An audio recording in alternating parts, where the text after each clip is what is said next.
Whispers in silence. The last thing Olivia Mercer remembered clearly was the sharp pain that had shot through her head during the client presentation. She had been standing before the City Planning Commission, proudly explaining the sustainable design elements of her latest architectural project, a community center that would revitalize the struggling east side of Harborview. At 42, she had built Mercer Designs from the ground up, establishing herself as one of the most innovative architects in the Pacific Northwest. Then came the pain, followed by darkness. When awareness returned, it came in fragments, beeping machines, hushed voices, the antiseptic smell of hospital rooms. But something was terribly wrong. Olivia could hear and feel everything, but she couldn't move. Not her fingers, not her toes, not even her eyelids. She tried to scream, but her lungs wouldn't cooperate. She was trapped inside her own body, a prisoner of flesh and bone. The stroke affected her brainstem. A clinical voice explained somewhere above her. It's called locked-in syndrome. She can likely hear and understand everything, but she can't move or communicate. Only her vertical eye movements might remain intact, though we haven't seen evidence of that yet. How long will she be like this? That was her sister Fiona's voice, tinged with what sounded like concern. It's impossible to say. Some patients recover minimal function, but many remain in this state permanently. I'm sorry. Days blurred into weeks as Olivia lay in her hospital bed, desperately trying to make any movement, any sign that she was still present. Visitors came and went. Fiona, who had always lived in Olivia's shadow, her brother-in-law Preston, a financial advisor with a perpetual frown, and occasionally her nephew Theo, a college student who seemed genuinely distraught by his aunt's condition. It was during Theo's visits that Olivia first noticed the conversation shifting. "Mom says we need to move Aunt Liv to Pinecrest Care Center," he mentioned to a nurse one afternoon. "It's closer to our house and they specialize in long-term care." Pinecrest. Olivia knew that place. A facility on the outskirts of town with mediocre ratings and minimal rehabilitation services. She had researched it years ago when looking for care options for her elderly neighbor. Why would Fiona choose that place when Olivia's insurance could cover much better facilities? The answer came a week later when Preston visited alone, speaking in hushed tones on his phone outside her room, unaware that the door was ajar. "The power of attorney paperwork went through yesterday," he said. "Fiona has full control now. Yes, we're already liquidating the smaller investment accounts. No, there's no risk. The doctors say she has no way to communicate. We'll move the company shares next week after we secure the property on Whidbey Island." The property on Whidbey Island, Olivia's beloved weekend retreat, purchased with the profits from her first major architectural commission, and her company shares? Those represented 15 years of work, her life's purpose. They were stealing everything while she lay helpless. When the tears came, Olivia couldn't even wipe them away. They simply rolled down her temples and into her hair. She had designed buildings to withstand earthquakes and hurricanes, but had never fortified herself against betrayal by her own family. A young nurse named Mateo came in to check her vitals, noticing the wet tracks on her face. "Ms. Mercer? Are you crying?" He leaned closer, studying her face with newfound intensity. "Can you hear me?" Olivia focused all her mental energy on her eyes, trying desperately to blink, to move them up and down, anything to signal yes. Nothing happened, but as Mateo turned to leave, something flickered in her peripheral vision. A wall calendar showing June 15th, her birthday. The day everything changed last year when she'd stood up to Fiona about her husband's suspicious investment suggestions. And suddenly, Olivia knew. This was no random medical tragedy. The timing was too perfect, the betrayal too coordinated. Something far more sinister than opportunism was at play. Trapped in silence, she began to plan her resistance. The hidden witness Joaquin Espinosa had worked at Harborview Medical Center for 12 years, but nothing about Olivia Mercer's case sat right with him. As the lead night shift nurse on the neurology floor, he had cared for dozens of patients with severe brain injuries, and he'd developed what his colleagues called a sixth sense about patient awareness. "There's something different about her," Joaquin explained to Dr. Winslow during their shift handover. "Her vital signs change when certain people visit. Her heart rate elevates when her sister and brother-in-law are in the room, but steadies when her nephew comes alone." Dr. Winslow sighed, flipping through Olivia's chart. "Joaquin, we've run every test. The EEG shows minimal cortical activity. There's no evidence she can communicate. With respect, doctor, the tests aren't always right. Joaquin had seen too many medical impossibilities in his career to trust equipment over instinct. Just last month, that research team from Sweden published findings about misdiagnosed consciousness in locked-in patients. Fine, Dr. Winslow conceded. What do you propose? That night, after the hallways quieted and visiting hours ended, Joaquin wheeled a small machine into Olivia's room. Ms. Mercer, I'm going to try something different tonight, he explained, positioning the device above her bed. This is an eye-tracking system borrowed from speech therapy. If you can move your eyes at all, even tiny movements we can't detect visually, this might pick it up. For 30 minutes, nothing happened as Joaquin patiently explained how the system worked. Look up for yes, down for no, that's all you need to do if you can. Just as he was about to give up, the computer emitted a soft beep. On the screen, a tiny spike indicated vertical eye movement, almost imperceptible but definitely intentional.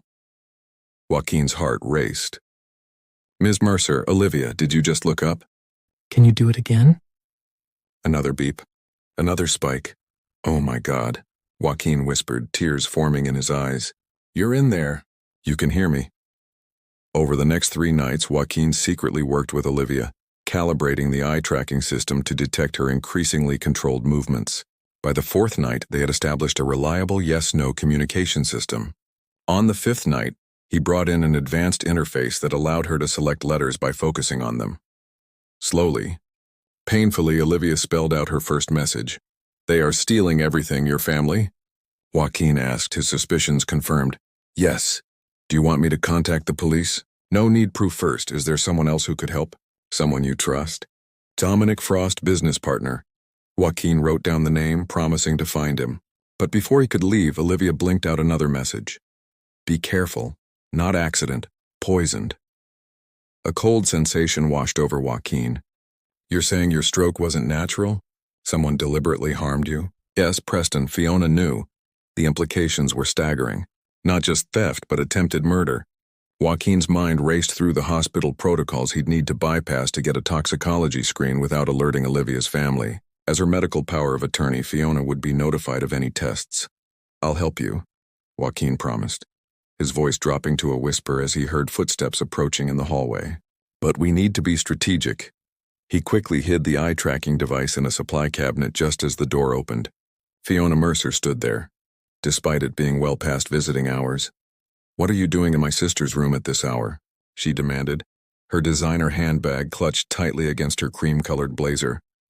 Just checking her positioning to prevent pressure sores, Joaquin explained calmly, though his heart hammered in his chest. It's standard protocol for non-mobile patients. Fiona's eyes narrowed as she surveyed the room. We're transferring her to Pinecrest tomorrow. The paperwork is finalized. Tomorrow? Joaquin couldn't hide his surprise. That's very sudden. The doctors agree it's appropriate, she replied coolly. We need this hospital bed for patients who can actually recover. Behind Fiona, Joaquin could see Olivia's heart rate monitor showing an accelerated pulse. She was hearing everything, understanding the imminent threat. I'll make sure she's prepared for transport, Joaquin said, forcing a professional smile, though I should mention that Dr. Winslow ordered some follow-up tests for tomorrow morning. Perhaps the transfer could wait until afternoon? It was a lie, but he needed time. Fiona hesitated, then nodded curtly. Fine, but no later than 3 o'clock. The ambulance is already scheduled. After she left, Joaquin returned to Olivia's side. We don't have much time, he whispered, retrieving the communication device. I'll contact Dominic tonight, but we need to prevent this transfer. Pinecrest won't allow me access to you. Working through his break, Joaquin helped Olivia compose a message to Dominic Frost, explaining her situation and the urgent timeline. When his shift ended at 7 a.m. instead of heading home, he drove across town to the offices of Mercer Designs, arriving just as the early employees were unlocking the doors. I need to see Dominic Frost immediately, he told the receptionist. It's about Olivia Mercer and it's a matter of life and death. 10 minutes later, he sat across from a distinguished man in his 50s, silver hair contrasting with intense dark eyes that studied Joaquin with open suspicion. You understand how incredible this sounds, Dominic said after Joaquin explained everything. You're accusing Olivia's sister of attempted murder and theft based on eye movements. I know how it sounds, Joaquin acknowledged. but I've been a nurse for 20 years. I'm staking my professional reputation on this. Olivia is conscious she's communicating and she needs our help before they move her somewhere we can't reach her. Dominic's expression softened slightly. Olivia and I have been friends for 20 years. She's the most brilliant person I know and the most honest. He leaned forward. If there's even a 1% chance you're right, I have to act. What do you need from me? Joaquin exhaled with relief. First, we need a lawyer. Then, we need to stop that transfer. And finally, he added grimly, we need to find out exactly what poison they used. Because that's our proof. As they strategized, neither man noticed the sleek black sedan parked across from Mercer Designs, or the camera lens capturing Joaquin's arrival and departure. Inside the car, Preston dialed his wife. We have a problem, he said. The night nurse knows something. We need to move up the timeline. Paper Trail's Dominic Frost had built his career on attention to detail. As a forensic accountant before becoming Olivia's business partner, he had specialized in following financial breadcrumbs that others overlooked. Now, seated in his glass-walled office with its view of Elliott Bay, he spread out the documents Joaquin had smuggled from the hospital, copies of Olivia's medical charts, power of attorney paperwork, and the transfer orders to Pinecrest. The timing is what bothers me most, Dominic said, tapping his Mont Blanc pen against the desk. Fiona filed for power of attorney less than 48 hours after Olivia's collapse. That's unusually fast even for a prepared family. Leanne Montgomery, the sharp-eyed attorney he'd called, nodded in agreement. And the medical power of attorney document is dated 6 months ago. But Olivia never mentioned executing such a document to you, her business partner. Never. We have extensive business continuity plans. If Olivia had created a medical directive, it would have been filed with our company records and with her regular attorney, Samantha Greaves. Dominic's jaw tightened. I called Sam this morning. She has no record of this document. So it's likely forged, Leanne concluded, making notes on her legal pad. That gives us grounds for an emergency injunction against the transfer to Pinecrest, but we need to move quickly. Judge Harrington owes me a favor. I can get us an emergency hearing this afternoon. Joaquin, who had called in sick to his shift to be here, looked at his watch anxiously. It's already 9:30.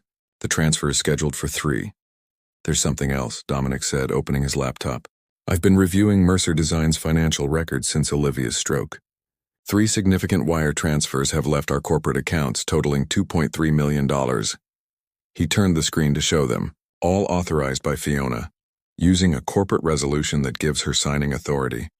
A resolution I never saw or approved despite being the CFO. Leanne's eyebrows shot up. That's blatant corporate fraud on top of everything else. It gets worse, Dominic continued. I accessed Olivia's personal email through our secure company server. She gave me emergency access codes years ago. In the weeks before her stroke, she was investigating Preston's investment firm. She'd found irregularities in how they were handling certain clients' accounts. He paused, his expression grim, including evidence that they were running a Ponzi scheme. She drafted an email to the SEC but never sent it. That's motive, Joaquin whispered, connecting the dots. If Olivia exposed Preston, his firm would collapse and he'd face federal charges, Dominic finished. Which brings us to the poisoning claim. I know it sounds far-fetched, but Olivia wouldn't make this up. Leanne looked skeptical but professional. We need medical evidence. Without it, it's just speculation. I have an idea about that, Joaquin said.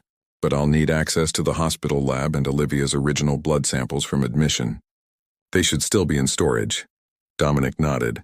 I know the hospital board chairman. One call from him could open those doors without alerting Fiona. As they formulated their plan, Dominic's assistant knocked and entered. Sir, there's a young man here asking for you. Says his name is Theo Mercer, Olivia's nephew. The 3 exchanged glances. Could be a spy for Fiona, Leanne warned. Or an ally, Joaquin countered. Olivia's vitals always stabilized when he visited alone. Dominic made the decision. Send him in. Theo Mercer entered tentatively, his university hoodie and rumpled appearance contrasting with the professional atmosphere of the office. At 20, he had Olivia's thoughtful eyes and determined chin. Mr. Frost. He stopped short when he saw Joaquin. You're her night nurse. Why are you here? The better question, Theo, is why are you here? Dominic countered carefully. Theo's shoulders slumped. I think my parents are doing something terrible to Aunt Olivia. I found documents on my dad's computer. Financial transfers, property listings for Aunt Liv's island house, and he swallowed hard. I overheard them talking about making sure she never recovers. Do you have copies of these documents? Leanne asked, instantly alert. Theo pulled a USB drive from his pocket. Everything I could download. There's something else too. He hesitated, looking around as if afraid of being overheard. 2 days before Aunt Olivia got sick, my dad had a package delivered to our house. A small vial. He kept it in his home office safe, but it disappeared after Aunt Liv had her stroke. Did you see any labels on this vial? Joaquin asked, his medical training kicking in. Just a chemical formula, something starting with tetra. I took a picture because it seemed weird. Theo pulled out his phone, scrolling to find the image. Here. Joaquin's face paled as he looked at the molecular structure. Tetrodotoxin. It's a neurotoxin found in pufferfish. In controlled doses, it can paralyze without killing. It would perfectly mimic the symptoms of a brainstem stroke. The room fell silent as the full horrific picture emerged. We need to move now, Dominic said, standing up. Leanne, file for that emergency injunction. Joaquin, get to the hospital and secure those blood samples. I'll call Dr. Palmer at the toxicology lab. He's an old friend who can rush the analysis. He turned to Theo. Are you prepared to testify against your parents if necessary? The young man straightened his shoulders, his expression a mirror of his aunt's determination. Aunt Olivia is the only one who ever believed in me. She's paying for my education, encouraged me when my parents only saw failures. Yes, I'll testify. As they mobilized, Dominic's phone buzzed with a text from an unknown number. His blood ran cold as he read it. Transfer moved up. Ambulance arriving at hospital now. Mateo, Olivia's day nurse. They know, Dominic said, showing the others. We're out of time. Leanne was already dialing. I'm calling Judge Harrington directly. Joaquin, get to the hospital immediately. I'll drive, Theo offered, keys already in hand. I know a shortcut. As they rushed out, Dominic grabbed the financial documents and Theo's USB drive. Years of forensic accounting had taught him that paper trails never truly disappeared. They just needed someone determined enough to follow them. Now that determination would be put to the ultimate test as they raced against time to save not just Olivia's fortune, but possibly her life. Behind them, the security camera in Dominic's office silently recorded their hasty exit. On the other side of town, in a sleek downtown office, Preston watched the feed on his tablet, his face impassive as he made another call. Accelerate everything, he instructed coldly, and make sure our contingency plan is ready. We may need to disappear sooner than expected. The awakening voice. The ambulance bay at Harborview Medical Center churned with its usual controlled chaos. Trauma cases arriving, patients being discharged, medical personnel moving with practiced efficiency. Amid this routine disorder, no one noticed the private ambulance that backed up to the neurology wing's side entrance, or how the two attendants moved with unusual haste. Except for Mateo Ruiz. The day shift nurse had been watching for anything unusual since Joaquin's cryptic warning text earlier that morning. When he spotted Fiona and Preston arriving with private transport, 3 hours ahead of schedule, his instincts flared. Excuse me. He intercepted them at Olivia's door, clipboard in hand. I don't have any transfer orders for this time slot. Plans changed, Preston said dismissively. We have the paperwork right here. Mateo examined the documents, deliberately slow. These aren't properly signed by Dr. Winslow. I can't release the patient without proper authorization. Fiona's smile tightened. Call administration. We've already cleared it with them. Hospital policy requires the attending physician's signature regardless of administrative approval. Mateo stood his ground, blocking the doorway. I'll page Dr. Winslow now. This is ridiculous, Preston snapped. We're her family. We have power of attorney. And I have professional responsibilities, Mateo countered calmly, though his heart raced. He needed to buy time. Please wait in the family lounge while I sort this out. As soon as they reluctantly moved away, Mateo slipped into Olivia's room, locking the door behind him. Ms. Mercer, your family is trying to move you early. Your friends are on their way, but I need to stall longer. He quickly retrieved the eye-tracking device from its hiding place in the supply cabinet. Since Joaquin had shown him how to use it, Mateo had been practicing with Olivia during quiet moments on his shifts. I'm going to help you communicate with more people, he explained, setting up the device. We need to record evidence of your consciousness and your wishes. Olivia's eyes tracked to the yes option on screen. Working rapidly, Matteo positioned a tablet to record video of the eye-tracking interface and Olivia's responses. I'm going to ask you questions for the record. Are you Olivia Mercer? Yes. Are you being moved to Pinecrest Care Center against your will? Yes. Do you believe your stroke was actually caused by poisoning? Yes. By your brother-in-law Preston? Yes. With your sister Fiona's knowledge? Yes. A sharp knock interrupted them. Matteo? It's Dr. Winslow. Open up, please. Matteo continued quickly. One last question. If you could speak right now, what would you want to tell the authorities? Olivia's eyes moved methodically across the letterboard, selecting one character at a time. The message gradually formed. Not stroke. Poisoned. Check blood. Stop them. Matteo saved the recording and sent it to both his personal email and Joaquin's as the knocking grew more insistent. He quickly hid the device again before opening the door. Dr. Winslow stood there with Fiona and Preston, along with a hospital administrator Matteo recognized as Veronica Chambers. Nurse Ruiz, Ms. Chambers said stiffly, these transfer orders have been approved at the highest level. Please prepare the patient immediately. With respect, ma'am, there are medical concerns that haven't been addressed, Matteo argued. Ms. Mercer's latest neurological assessment shows potential for... The decision has been made, Chambers interrupted. Dr. Winslow has now signed off on the transfer. She held up a form with the doctor's fresh signature. Matteo glanced at Dr. Winslow, whose expression remained carefully neutral, though a slight tightening around his eyes suggested discomfort. The doctor had always been more concerned with hospital politics than patient advocacy. I'll need 15 minutes to prepare her, Matteo conceded, recognizing defeat at least on this front. You have 10, Preston stated, checking his watch. We have a schedule to keep. Once alone with Olivia again, Matteo worked quickly, preparing her for transport while whispering updates. Joaquin and your business partner are on their way with legal help. They know about the poison. Your nephew Theo is helping them. At the mention of Theo, Olivia's heart monitor registered a spike in her pulse. He's on your side, Matteo assured her. He provided evidence against his parents. Through the window, Matteo spotted a familiar car screeching to a halt in the parking lot. Joaquin and Theo were sprinting toward the entrance. They're here, he told Olivia, but I don't think they'll make it in time to stop the transfer. He leaned closer, securing the last transport strap. I've requested assignment as your transport nurse to Pinecrest. They've approved it. I'll stay with you. The door opened again as the transport team entered. Preston supervised as they prepared to move Olivia's bed. Everything's in order, Matteo said professionally, handing over the transfer paperwork. I'll be accompanying the patient to ensure continuity of care.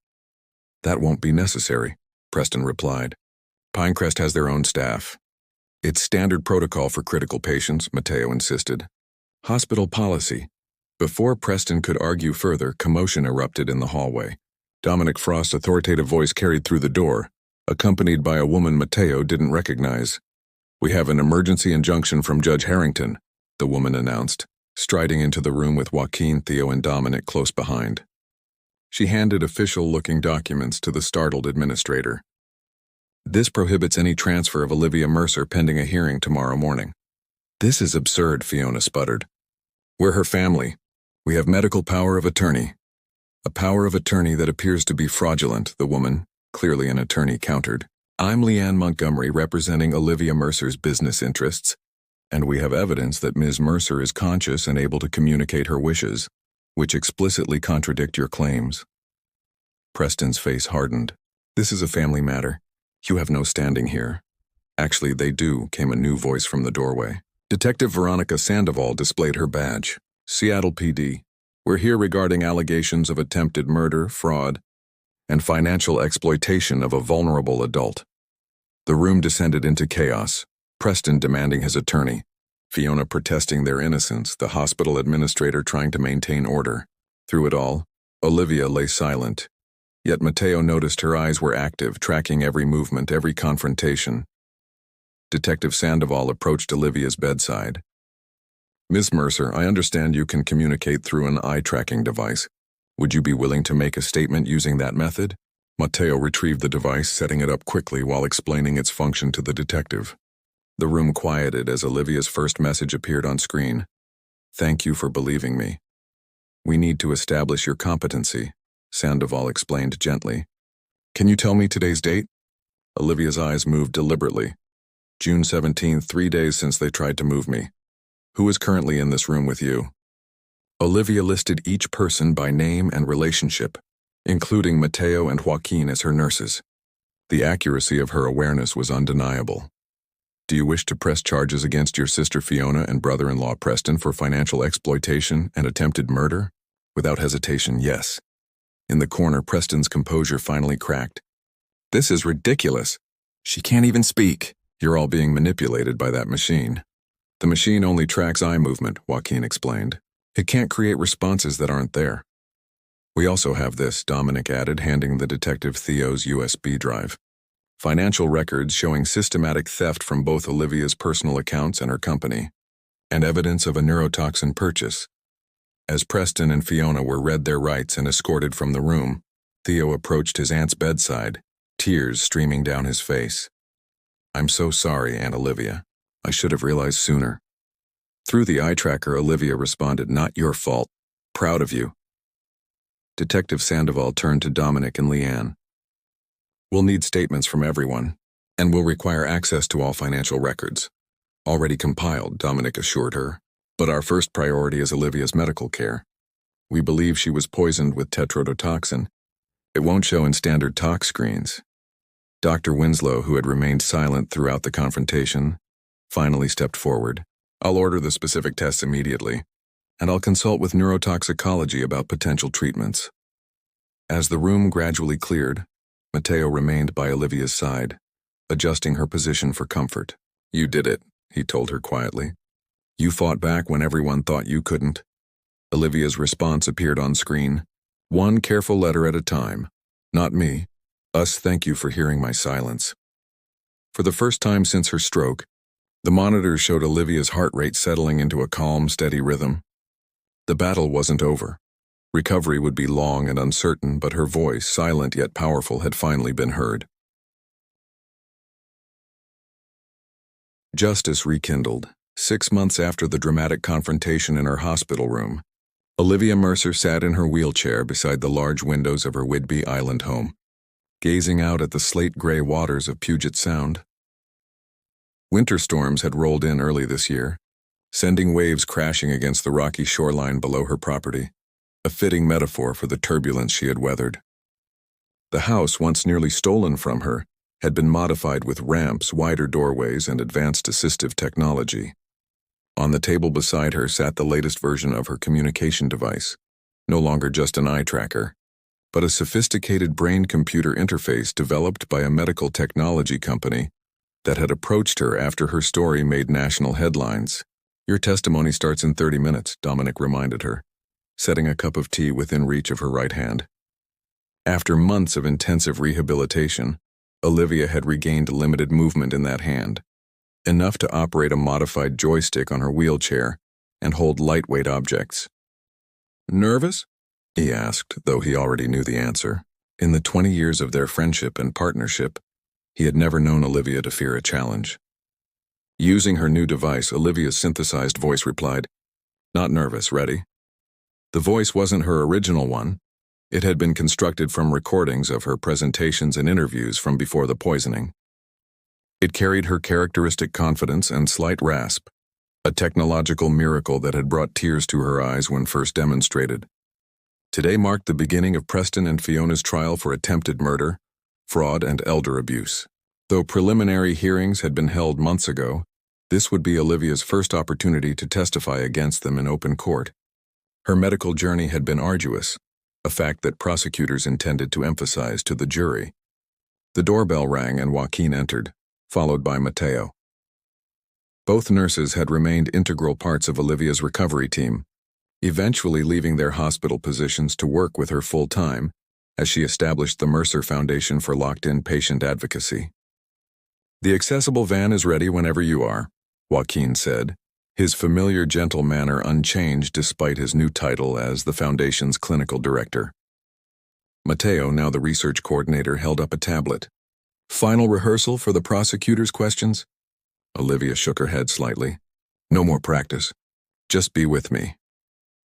The four of them gathered in what Olivia had come to think of as her inner circle, the people who had believed in her consciousness when all evidence suggested otherwise. Detective Sandoval would meet them at the courthouse along with Leanne Montgomery, who had successfully fought to have Olivia recognized as competent to testify despite her physical limitations. Theo arrived last, rushing in with wind-blown hair and the harried look of a college student balancing too many responsibilities. Since the investigation began, he had transferred to the University of Washington to be closer to his aunt, switching his major from business to biomedical engineering with a focus on assistive technologies. Sorry I'm late, he apologized. Professor Williams wanted to discuss our prototype for the simplified eye tracking system. He had thrown himself into developing affordable versions of the technology that had saved his aunt, determined to make such communication accessible to patients without Olivia's financial resources. Progress? Olivia asked through her device. Theo grinned. We've cut the cost by 70% and simplified the calibration process. The Foundation's grant is making a difference. The Mercer Foundation had become Olivia's new purpose, redirecting her architectural vision toward designing not just buildings, but bridges between the locked-in and the outside world. While she would never fully recover from the neurotoxin's damage, specialists had been amazed by her gradual reclamation of small movements and functions. Dr. Eleanor Patel, her neurologist, attributed this partly to the early intervention once the poisoning was identified, but mostly to Olivia's relentless determination. Time to go, Dominic announced, checking his watch. As Joaquin helped position her wheelchair in the van, Olivia reflected on the journey that had brought her here. The criminal investigation had uncovered the full extent of Preston and Fiona's scheme. Not just the theft of her assets, but a broader financial fraud operation that had victimized dozens of investors. Preston had obtained the tetrodotoxin through connections at a pharmaceutical research company, where he had once served on the board, carefully administering it in Olivia's coffee the morning of her collapse. What neither he nor Fiona had anticipated was the perfect storm of observant healthcare workers, a loyal business partner, and a nephew with a conscience that would ultimately unravel their plan. The courthouse steps presented no barrier thanks to accessibility renovations completed the previous year, ironically from designs Olivia's firm had created for the city before her injury. As their group made their way through security, journalists called out questions, cameras flashed, and court officers maintained order. In the courtroom, Preston and Fiona sat with their defense team, neither looking in Olivia's direction as she was positioned in the special witness area designed to accommodate her wheelchair and technology. Preston's once impeccable appearance had deteriorated during his months in pretrial detention. Fiona, out on bail, remained meticulously groomed but noticeably thinner, stress evident in the tight lines around her mouth. Judge Eleanor Watkins, known for her no-nonsense approach, addressed the courtroom. Today we continue with testimony in the state versus Preston and Fiona Blackwell. The prosecution calls Olivia Mercer. As Olivia was sworn in, a hush fell over the courtroom. Her story had captivated the public's imagination. The successful architect trapped in her own body, fighting against family betrayal through nothing but eye movements. Media outlets had dubbed it the silence conspiracy, drawing attention to the vulnerability of patients with consciousness disorders. Ms. Mercer, began Prosecutor James Hammond, can you describe for the court your relationship with the defendants prior to June 15th of last year? Through her device, Olivia's synthesized voice filled the courtroom. The technology allowed her to compose responses thoughtfully, the words appearing on her private screen before being voiced aloud. Fiona is my younger sister. Growing up, we were never close. I achieved early success in architecture, while she struggled to find direction. When she married Preston 15 years ago, I welcomed him into our family despite reservations about his investment practices. What were those reservations? Professional concerns. My firm vetted potential financial partners carefully. Preston's company didn't meet our standards for transparency. I declined his repeated offers to manage my portfolio. The testimony continued methodically, establishing the timeline of events leading to Olivia's poisoning.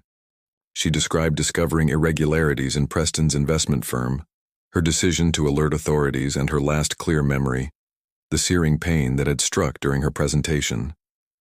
The defense attorney, Victoria Zhao, objected repeatedly to what she termed emotional narrative, but Judge Watkins allowed Olivia's testimony to continue, recognizing the unique nature of the case and witness. When asked about her experience of locked-in syndrome, Olivia's composed voice carried through the silent courtroom. Imagine being buried alive, but worse because everyone around you is speaking about you as if you're already gone. They discuss your assets, your care, your future, while you scream silently. Every moment is eternal. Every betrayal cuts deeper because you cannot even flinch in response. There was no tremor in the synthesized voice, but the words themselves carried such weight that several jurors visibly recoiled. Even Judge Watkins paused to remove her glasses and wipe them deliberately before continuing. During cross-examination, defense attorney Zhao attempted to undermine Olivia's credibility, suggesting that oxygen deprivation during her medical crisis could have affected her memory and perception. "Isn't it possible," Zhao pressed, "that your recollections of events before your stroke have been influenced by what others have told you since?" Olivia's response was measured but firm. "My medical records confirm no cognitive impairment. My memory remains intact. The financial records confirm the theft. The toxicology reports confirm the poison. These are not matters of perception." By late afternoon, as Olivia's testimony concluded, the strain of the day showed in her posture, though her responses remained sharp and focused. Judge Watkins called for adjournment until the following morning, when Theo would take the stand. Outside the courthouse, reporters clamored for statements. Dominic fielded most questions, but Olivia chose to address one herself when a journalist asked what message she had for others with locked-in syndrome. "Your consciousness matters," her synthesized voice stated clearly. "Your silence does not mean acceptance. Technology now exists to bridge the gap between your mind and the world. The Mercer Foundation is working to make these tools available to everyone, regardless of resources." That evening, back on Whidbey Island, Olivia's team gathered in her living room as a celebration of the day's small victory. The trial would continue for weeks, but her testimony, the evidence that couldn't be silenced, had landed with undeniable impact. Dr. Patel arrived last, carrying promising results from Olivia's latest neurological tests. "The remyelination therapy is showing progress," she explained, displaying brain scans on her tablet. "It's not a cure, but we're seeing improved signal transmission in several key pathways." As the others discussed the medical details, Olivia gazed out at the night sea, whitecaps visible in the moonlight. The architect in her recognized that sometimes the strongest structures arose from the most catastrophic collapses.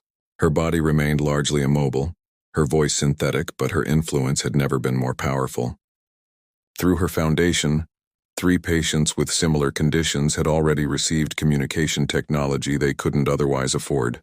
Mercer Designs, now managed by Dominic with Olivia's continued input, had launched a specialized division focusing on accessible architecture. And tomorrow, legislation named in her honor would be introduced in the state Senate, strengthening protections for non-communicative patients and requiring regular screening for consciousness in those diagnosed with disorders of consciousness. "Penny for your thoughts?" Joaquin asked, noticing her contemplative expression. Using her device, Olivia replied, thinking about silence. "How it can be either a prison or a canvas." "A canvas?" Mateo questioned. "Yes, where new voices can be created. Different but authentic." Theo raised his glass in a toast. "To authentic voices, however they find their way into the world." As the others joined the toast, Olivia controlled her right hand just enough to lift her special cup. The journey from absolute immobility to this small gesture had taken 6 grueling months of therapy, thousands of repetitions, and countless moments of frustration. But like everything in her new existence, the effort carried profound meaning.